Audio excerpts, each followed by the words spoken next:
যুক্তরাষ্ট্র ও ইরানের কাছ থেকে ২ সপ্তাহের জন্য যুদ্ধবিরতির ঘোষণা এলেও সত্যিই কি থামছে এ সংঘাত?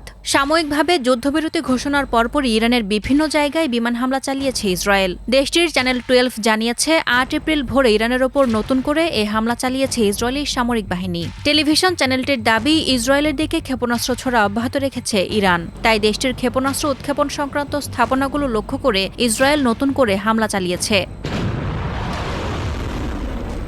এদিকে যুক্তরাষ্ট্র ও ইরানের মধ্যে যুদ্ধবিরতির ঘোষণা এলেও চুক্তির বাইরে রাখা হয়েছে লেবাননকে, এমনটাই জানিয়েছেন ইসরায়েলের প্রধানমন্ত্রী বেনিয়ামিন নেতানিয়াহু। তার দাবি, ডোনাল্ড ট্রাম্প ঘোষিত যুদ্ধবিরতিকে ইসরায়েল সমর্থন করে, তবে সেটি শুধুমাত্র ইরানকে ঘিরে। লেবাননে চলমান সামরিক অভিযান এই চুক্তির আওতায় পড়বে না। এর ফলে স্পষ্ট হয়ে উঠেছে, যুদ্ধবিরতির মধ্যেও লেবাননে হামলা অব্যাহত রাখার অবস্থানই রয়েছে তেল আবিব।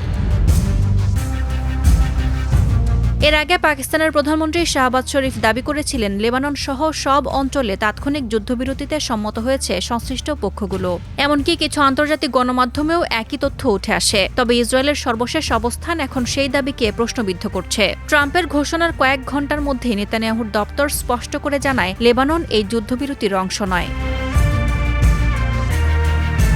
বিশ্লেষকদের মতে এতে করে মধ্যপ্রাচ্যের সংঘাত একাধিক স্থানে দীর্ঘায়িত হওয়ার আশঙ্কা তৈরি হয়েছে। কারণ লেবাননে ইরান সমর্থিত সশস্ত্র গোষ্ঠী হিজবুল্লাহ এরই মধ্যে ইসরায়েলের বিরুদ্ধে হামলায় জড়িয়েছে। পাল্টা হামলায় ইরানও জেরুজালেম ও পশ্চিম তীরের আকাশে ক্ষেপণাস্ত্র ছুড়েছে, যা প্রতিহত করেছে ইসরায়েল। তাই হামলা পাল্টা হামলায় প্রশ্ন উঠেছে, সত্যিই কি কার্যকর হবে এই যুদ্ধবিরতি? সাদিয়া ইয়াসমিন, প্রথম আলো।